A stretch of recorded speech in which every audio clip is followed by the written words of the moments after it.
Hello everyone, welcome to Teaching Pathshala. मैं हूं आपके एजुकेटर ज्योति। इस वीडियो में हम बात करने वाले हैं डिफरेंट टाइप ऑफ पोजीशंस के बारे में, जो कि एज अ प्रोजेक्ट पोजीशन आप कंसीडर कर सकते हैं। और ये रिलीज किया गया है wild life institute of India की तरफ से, जो कि सिचुएटेड है देहरादून में। ठीक है, आप इनकी ऑफिशियल वेबसाइट यहाँ पे देख सकते हैं। इस ऑफिशियल वेबसाइट पे अगर आप विजिट करते हैं तो आपके पास सारा का सारा डिटेल जो है चला आएगा। अगर wild life institute of India की बात करें तो ये एक ऑटोनोमस इंस्टीट्यूट है of ministry of environment, forest, climate change and government of India की तरफ से।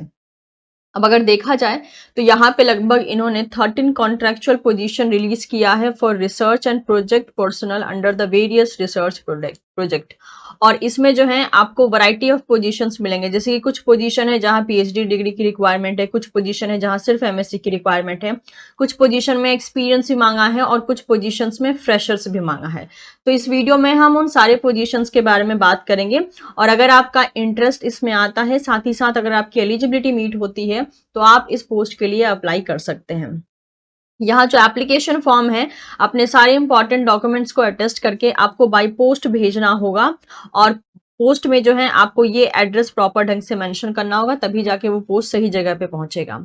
अगर बात करते हैं तो 12 ऑफ अगस्त 2024 जो है ये लास्ट डेट होने वाली है अप्लाई करने की। तो मेक श्योर उसी के अकॉर्डिंग जो है आपको ध्यान रखना है कि आप टाइम रहते ही जो है इस पोस्ट के लिए अप्लाई कर दें, इससे पहले कि डेडलाइन जो है फिनिश हो जाए।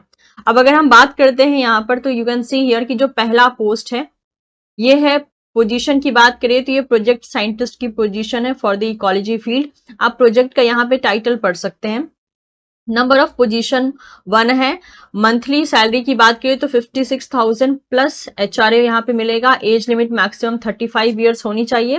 प्रोजेक्ट का ड्यूरेशन जो है 1 साल तक हो सकता है और चांसेस हैं कि एक्सटेंड भी हो सकता है। एसेंशियल क्वालिफिकेशन की बात करें तो यहाँ पे डॉक्टरल डिग्री मांगी गई है साइंस में, mainly in wildlife science, botany, zoology, forest, life science, environmental science from recognise university. तो इनकेस मान लीजिए अगर आपके पास डॉक्टरल डिग्री नहीं है, लेकिन आपके किसी जाने पहचाने किसी इंसान के पास अगर ये डिग्री है और उसको अगर इस पोस्ट की जरूरत है, तो उनके साथ भी जो है ये इन्फॉर्मेशन आप शेयर कर सकते हैं। अब अगर हम बात करते हैं डिजायरेबल क्वालिफिकेशन की, तो आप देख सकते हैं आपका एक्सपीरियंस जो है इन सारी फील्ड में मांगा है, लेकिन ये डिजायरेबल है। डिजायरेबल का मतलब हो गया कि अगर ये एक्सपीरियंस है तो इट्स वेल एंड गुड, बहुत अच्छी बात है। और अगर ये नहीं है तो भी कोई दिक्कत नहीं है, आप फिर भी जो है अप्लाई कर सकते हैं। ठीक है, ये केस होता है। डिस्क्रिप्शन ऑफ वर्क देख सकते हैं, मेनली फील्ड रिसर्च बेस पे ये वर्क होने वाला है। चलिए सेकंड पोजीशन की बात कर लेते हैं, सेकंड प्रोजेक्ट की बात कर लेते हैं कि इसमें क्या डिमांड रखी गई है। तो सेकंड प्रोजेक्ट की अगर हम बात करते हैं तो यू कैन सी हियर, यहाँ पे आप प्रोजेक्ट का टाइटल पढ़ सकते हैं। पोजीशन जो है ये है सीनियर प्रोजेक्ट एसोसिएट की। नंबर ऑफ पोजीशन यहाँ पे टोटल 3 है। मंथली इमोल्यूमेंट्स आपको 42,000 प्लस एचआरए दिया जाएगा। एज लिमिट मैक्सिमम 40 होनी चाहिए, उससे ज्यादा नहीं। प्रोजेक्ट का ड्यूरेशन 1 ईयर हो सकता है और इसके एक्सटेंड होने के भी चांसेस यहाँ पर बन सकते हैं। अब अगर हम एसेंशियल क्वालिफिकेशन की बात करते हैं यहाँ पे, तो जैसे कि यहाँ पर मेंशन है, एसेंशियल में आपका मास्टर डिग्री होना चाहिए इन नेचुरल साइंस, जिसमें कि zoology, botany, forestry, wild life science, environmental science, geo informatics, biodiversity and conservation, इनमें से किसी में भी मास्टर डिग्री हो सकता है with 4 year research experience in the relevant field. और साथ ही साथ आपके पास 4 ईयर का एक्सपीरियंस भी होना चाहिए रेलिवेंट फील्ड में। डिजायरेबल में अगेन आप देख सकते हैं आपके पास लाइक एक्सपीरियंस होना चाहिए डेटा को एनालाइज करने का, टेक्सोनोमिक रिसर्च रिलेटेड इन्फॉर्मेशन आपके पास होनी चाहिए इस टाइप की, या फिर आपके पास पब्लिकेशन है तो वो भी बहुत अच्छा होगा। डिस्क्रिप्शन ऑफ वर्क आप अगेन यहाँ पे देख सकते हैं। फील्ड डेटा कलेक्शन हो गया, एनालिसिस हो गया, इसके अलावा जो ऑब्जेक्टिव होते हैं प्रोजेक्ट का, उस पर कैसे सब काम इंप्लीमेंट करना है, ये सब चीजों से रिलेटेड जो है यहाँ पे मेंशन किया है। चलिए हम यहाँ पे थर्ड पोजीशन के बारे में देख लेते हैं। और जो प्रोजेक्ट है आपका वो अगेन आप देख सकते हैं यहाँ पे टाइटल आप यहाँ पे पढ़ सकते हैं कि किसके रिगार्डिंग होने वाला है। पोजीशन जो यहाँ पे मेंशन है वो है project associate first. Number of position यहाँ पे टोटल 5 है। मंथली इमोल्यूमेंट्स आपको 31,000 मिल सकता है। एज लिमिट आपकी 35 ईयर से ज्यादा नहीं होनी चाहिए। प्रोजेक्ट ड्यूरेशन 1 ईयर हो सकता है और जरूरत पड़ी तो एक्सटेंड भी हो सकता है। एसेंशियल क्वालिफिकेशन में यहाँ पे आप देख सकते हैं, यहाँ कोई एक्सपीरियंस नहीं मांगा है इन्होंने एसेंशियल क्वालिफिकेशन में। अगर आपके पास मास्टर डिग्री है that is in natural science, जिसमें कि चला आता है wild life science, forestry, environmental science, zoology, botany, life science. ठीक है, ये सारे स्टूडेंट जो हैं, अगर आपका मास्टर इनमें से किसी भी डिपार्टमेंट में हुआ है तो आप इस प्रोजेक्ट के लिए अप्लाई कर सकते हैं, that is project associate first post के लिए जो है अप्लाई कर सकते हैं। डिजायरेबल क्वालिफिकेशन में अगेन यहाँ पे इन्होंने डिमांड रखी है कि अगर आपके पास टेक्सोनॉमी, बायोलॉजी, इकोलॉजी, इन सब एरिया में अगर आपका एक्सपीरियंस हो तो बहुत अच्छा होगा। डिस्क्रिप्शन ऑफ वर्क अगेन यहाँ पे आप देख सकते हैं, फील्ड डेटा कलेक्ट करना, इन्हीं सबसे रिलेटेड जो है यहाँ पे काम होने वाला है। तो ये हो गई। तो इसके लिए जो है मैक्स बच्चे मतलब कि एक तरीके से एलिजिबल हो जाएंगे, क्योंकि इसमें एसेंशियल में मतलब कंपल्शन में एक्सपीरियंस नहीं रखा है। बोला है कि एक्सपीरियंस हो तो बहुत अच्छा है, लेकिन अगर आप फ्रेशर हैं तो भी आप अप्लाई कर सकते हैं। फोर्थ प्रोजेक्ट आप देख सकते हैं यहाँ पे जो पोजीशन है वो अगेन प्रोजेक्ट असिस्टेंट के लिए होने वाली है। नंबर ऑफ पोजीशन यहाँ पर 1 होगी। बाकी डिटेल्स देख लेते हैं यहाँ पे। इसमें जो मंथली इमोल्यूमेंट्स आपको मिलेंगे वो होंगे 20,000 plus HRA. Age limit maximum 50 हो सकती है, 1 ईयर का काम है जो कि एक्सटेंड हो सकता है अगर जरूरत पड़े तो। एसेंशियल क्वालिफिकेशन में आपके पास बैचलर डिग्री होनी चाहिए इन साइंस या फिर 3 ईयर डिप्लोमा होना चाहिए in engineering technology from the recognised university और इक्विवेलेंट। डिजायरेबल में एंड डिस्क्रिप्शन ऑफ वर्क में आप देख सकते हैं क्या क्या मेंशन है। अब बात कर लेते हैं फिफ्थ पोजीशन की अगेन। फिफ्थ पोजीशन में एक तरीके से फोर्थ एंड फिफ्थ पोजीशन में जो इनका डिमांड है वो मतलब बहुत ज्यादा हाई फाई डिमांड नहीं है, राइट। तो लेकिन ऑब्वियसली ये जो मतलब मेनली जो वर्क होगा वो उसके लिए सभी बच्चे एक तरीके से ऑप्ट नहीं कर पाएंगे, राइट, क्योंकि आपके इंटरेस्ट का भी होना चाहिए जहां पे आपको एक्सपीरियंस गेन हो सके। एनीवे जो हमारा अगला फिफ्थ पोजीशन है यहाँ पर वो है that is for scientific administrative assistant, ठीक है। तो यहाँ पे एडमिनिस्ट्रेटिव डिपार्टमेंट के लिए ये पोस्ट है।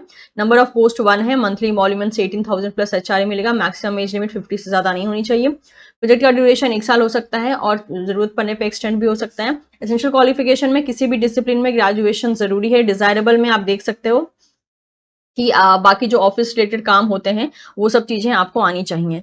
और यहाँ पे डिस्क्रिप्शन ऑफ वर्क में आप देख सकते हो कि क्या होने वाला है नेचर ऑफ द वर्क। अब बात करें अगर जनरल टर्म्स एंड कंडीशन की, जनरली आप जब आप फॉर्म भरोगे तो आपको क्या क्या चीजें एक तरीके से फिलअप करना है, तो आपको बहुत केयरफुली जो है सारे टर्म्स एंड कंडीशन को प्रॉपर ढंग से रीड कर लेना है। और बाय पोस्ट आपको इस पर्टिकुलर एड्रेस पे जो है अपना एप्लीकेशन फॉर्म, जो कि इसी पीडीएफ में अटैच किया गया, उस एप्लीकेशन फॉर्म को भर के और उसके साथ जितने भी इंपॉर्टेंट डॉक्यूमेंट्स की इन्होंने डिमांड किए उन सब डॉक्यूमेंट्स को अटेस्ट करके तब आपको बाई पोस्ट इसको सेंड करना है। और वो जो आप एप्लीकेशन फॉर्म सेंड करोगे वो 12 अगस्त तक पहुंच जाना चाहिए। एप्लीकेशन फी यहाँ पे 500 रुपीज रखी गई है for the like belonging from a general category, and however the category candidates belong to SC, ST, OBC, EWS and physically challenged are exempted from the said application but shall have to pay 100 rupees as a application processing fee। और बाकी जो categories हैं उनको 100 rupees पे करना होगा। आप ये फी जो है ऑनलाइन या इलेक्ट्रॉनिक मोड में जो है पे कर सकते हैं। और ये रहा फॉलोइंग बैंक के डिटेल्स। बाकी डिटेल्स देख लेते हैं क्या क्या और बोला गया है यहाँ पे। अब फॉर्म एक बार भरने से पहले इन सभी को एक बार अपनी तरफ से प्रॉपर ढंग से पढ़ लीजिएगा, ठीक है। आप जो है एक से ज्यादा पोस्ट के लिए एक तरीके से अप्लाई कर सकते हैं अगर आपका मतलब मर्जी होता है तो। और एनवलप पे जब आप पोस्ट करोगे तो एनवलप पे जो है आपको ये सब कुछ मेंशन कर देना है प्रॉपर ढंग से, ताकि वो सही एड्रेस पे पहुंचे। अगर आप ऑलरेडी कहीं पे वर्क में एंगेज हो तो वहां से आपको नो ऑब्जेक्शन एनओसी जो है आपको शो करना पड़ेगा। शॉर्ट लिस्टिंग जो एप्लीकेंट होंगे उनको ऑनलाइन इंटरव्यू के लिए बुलाया जाएगा based on their essential qualification, उन्होंने क्या क्या स्पेशलाइजेशन किया है, उनकी मास्टर डिग्री किस में है, कोई पेपर है या नहीं, या फिर कुछ और एग्जाम उन्होंने क्लियर किया है या नहीं। इन सब के बेसिस पे जो है उनको इंटरव्यू के लिए शॉर्टलिस्ट किया जाएगा। इंटरव्यू जो है ये मेनली ऑनलाइन बेसिस पे फिलहाल में ये कंडक्ट करवाएंगे, ऐसा इन्होंने मेंशन किया है, तो आपको ऑफलाइन नहीं जाना पड़ेगा। अब यहाँ पे बात कर लेते हैं कि मान लीजिए आपने एक पर्टिकुलर पोस्ट के लिए अप्लाई किया, जैसे मान लीजिए आपने फील्ड लैब या प्रोजेक्ट असिस्टेंट कैटेगरी के लिए अप्लाई किया है, तो कितना परसेंटेज आपका बैचलर डिग्री में मिला है वो जो है टोटल 25 मार्क्स कैरी करेगा। क्या आपका स्पेशलाइजेशन था, रेलेवेंस टू द प्रोजेक्ट, वो आपका 25 मार्क्स कैरी करेगा। इस तरीके से आपको टोटल जो मार्क्स है वो 50 मार्क्स होगा और 50 मार्क्स में से आपको मार्क्स दिए जाएंगे कि यस आप उस कैटेगरी को फुलफिल कर पा रहे हैं या नहीं कर पा रहे हैं, और उसके बेसिस पे जो है आपका सिलेक्शन किया जाएगा। मान लीजिए इन केस अगर आप प्रोजेक्ट एसोसिएट 1 कैटेगरी के लिए अप्लाई करते हैं तो उस केस में आपका क्या क्या कंसिडर किया जाएगा, आपके मास्टर डिग्री में कितने मार्क्स है उसको 25 मार्क्स का वेटेज दिया जाएगा। और specialisation in relevance to the project applied, किस प्रोजेक्ट में आप अप्लाई कर रहे हैं उसका रेलेवेंस कितना है वो 25 मार्क्स का रहेगा। इस तरीके से टोटल इवैल्यूएशन आपको 50 मार्क्स में से किया जाएगा। अगर आप प्रोजेक्ट एसोसिएट 2 या सीनियर प्रोजेक्ट एसोसिएट या प्रिंसिपल प्रोजेक्ट एसोसिएट या फिर प्रोजेक्ट साइंटिस्ट फर्स्ट, सेकेंड या थर्ड कैटेगरी के लिए अप्लाई कर रहे हैं, तो उस केस में वेदर आप UGC, CSIR, ICAR net with JRF आपने ये एक तरीके से या फिर WII नेट पास्ड आप हैं या नहीं, उसके बेसिस पे वो चीज जो है वो क्वालिफिकेशन आपका 5 मार्क्स लेगी। उसके बाद percentage marks in the post graduation में आपके कितने मार्क्स थे वो 25 मार्क्स का वेटेज रखेगा। रिसर्च या वर्क एक्सपीरियंस है या नहीं, ये चीज आपकी 10 मार्क्स जो है कैरी करेगी। और किसी मतलब कि जर्नल कॉन्फ्रेंस में या बुक चैप्टर में आपको कोई पब्लिकेशन है या नहीं, ये चीज आपका 10 मार्क्स कैरी करेगी। इस तरीके से टोटल मार्क्स होगा आपको इवेल्युएट करने के लिए वो होगा 50। ठीक है, और ये सब चीजें जो है जब आप फॉर्म फिलअप करेंगे तो उसके बेसिस पे जो है एक प्रॉपर ढंग से आइडिया लग जाएगा। बाकी अगर डिटेल देखें तो आपको जब फॉर्म फिलअप करना है तो आपको ये चेकलिस्ट जो है प्रॉपर ढंग से देख लेनी है कि ये सब चीजें जो है एक तरीके से अटैच्ड हो एप्लीकेशन फॉर्म के साथ, जैसे कि आपका पासपोर्ट साइज का photograph, document, testimonials, copies of relevant research publication अगर है तो, एक्स्ट्रा करिकुलर एक्टिविटी के प्रूफ, या फिर अगर आपने कोई एग्जाम क्लियर किया है तो वो सब भी आपको अटैच करना होगा। अगर आपका सिलेक्शन हो जाता है तो ज्वाइनिंग के टाइम पे आपको सारे के सारे ओरिजिनल डॉक्यूमेंट्स एंड सर्टिफिकेट एक तरीके से प्रेजेंट करने होंगे। तो ये मैक्सिमम डिटेल था जो कि इस पोस्ट के लिए जरूरी था। आप यहाँ पे देख सकते हैं, ये रहा एप्लीकेशन फॉर्म जिसको प्रिंट करवा के आपको प्रॉपर ढंग से फिलअप कर लेना है। फिलअप करके बाकी जो इन्होंने डॉक्यूमेंट्स की डिमांड की है वो डॉक्यूमेंट्स भी इसके साथ अटैच करके, ये देख सकते हैं आप, इसके साथ अटैच करके आपको जो है उसी एनवलप में एक ही साथ सारे डॉक्यूमेंट्स को डाल के एक तरीके से पोस्ट कर देना है। अब यहाँ पे एक तरीके से आप देख सकते हैं किन किन चीजों की रिक्वायरमेंट होगी जब आप फॉर्म की फिलअप करोगे, जैसे कि एप्लीकेशन फॉर्म, राइट, उसके बाद recent passport size photograph, category certificate, आप किस कैटेगरी के हो, डेट ऑफ बर्थ सर्टिफिकेट। इसके अलावा आपने एकेडमिक्स की अचीवमेंट्स क्या क्या रही है, like higher secondary, bachelors, master, doctoral degree है या नहीं, इस टाइप का। या फिर कोई अगर आपके पास रिसर्च एक्सपीरियंस है तो वो कोई पब्लिकेशन है या नहीं।